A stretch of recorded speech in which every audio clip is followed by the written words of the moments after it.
Magandang araw po sa inyong lahat. Ngayon ay nandito tayo sa generator at ngayon ay i-warm up natin siya ng 5 minutes. So itong generator na to ay ito ang magsisilbing power supply ng ating building, ang RM building. So just in case na magkaroon ng pag-run out o magkaroon ng power Interruption.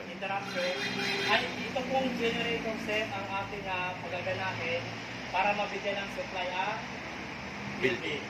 So bago natin na umpisahan, so kailangan muna natin i-check ang ulan kung okay pa ang kanyang measuring level. So ito ang ulan. So ayan, bubuksan na natin.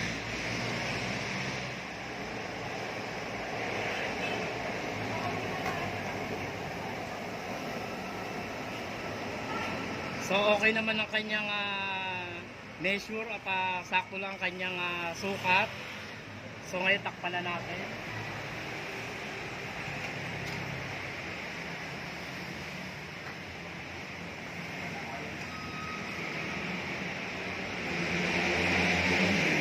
At ngayon na-check na natin, so okay naman ang kanyang sukat. So proceed na tayo sa second step.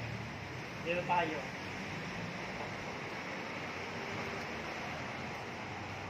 So bubuksan natin ang loob ng ating generator. So ngayon naman, i-check natin ang kanyang langis. So kukunin natin itong stick na po dito, i-check natin. Ayan. So kailangan is mag second dot siya para mas okay. So iyon guys.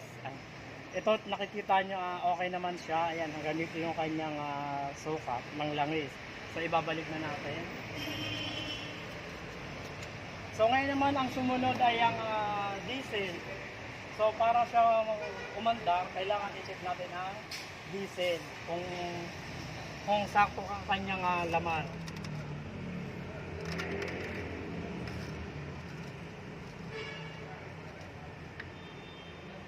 So ayan, okay naman inyong nakikita, okay naman ang kanyang laman ng diesel.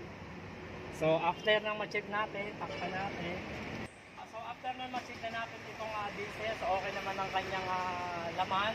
So proceed na tayo dito ngayon sa battery. So dito kukuha ng power supply ito, generator, so pagpalitan ng battery. So bago natin yung isang sumunod na gagawin, i-check muna natin kung nagkakaroon ng pagka-loose o pagkaluwag. So kailangan i-check natin mabuti yan. Ayan. So okay naman, naka-fix naman na siya. So yan. So magtibay naman ang pagkakalagay niya. So wala namang problema sa kanyang positive at negative. So okay na yan siya. So ang susunod naman natin ngayon ay papabubuksan na natin ang source ng manggagaling sa battery. So ito yan. Ito natin. Yon. So pag lumagatik, gumanon, okay na yan. So after nyan, dito naman tayo pupunta sa control panel.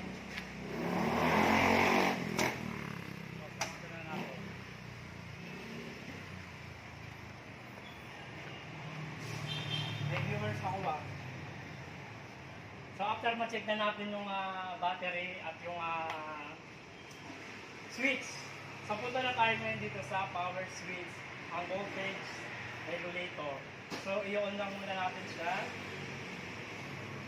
So after ma-i-on natin, meron ditong lalabas ng stop, auto, at start. So pag na-start na natin yan, so may lalabas ditong parang bilang. So pag okay na yan, kagaya ng ngayon yan, okay na yan siya, pwede na natin siyang ganahin. So ngayon hindi naman natin kailangang mag-supply ng kuryente sa building. So gagawin natin is warm up lang siya ng 5 minutes. So kailangan lang natin siyang i-warm up ng 5 minutes. So hindi natin kailangan ng power supply ng building. So pagka-start niyan, ito yung start, isang press lang. So,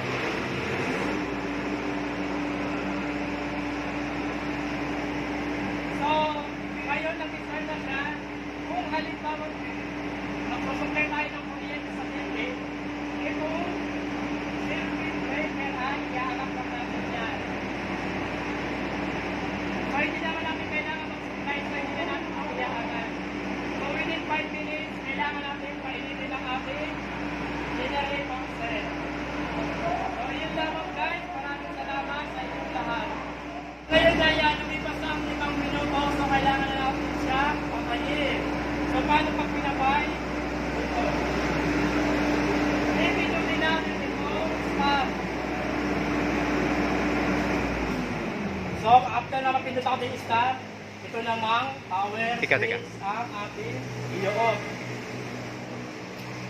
Kapag na-i-off na natin ito, doon naman tayo sa may battery map o to turn off.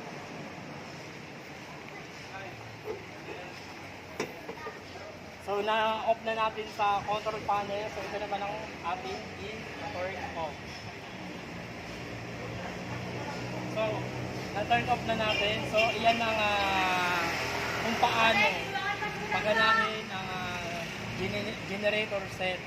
At ito ang magiging power supply ng building na RL. So, ayun lang guys. Maraming salamat sa inyong lahat.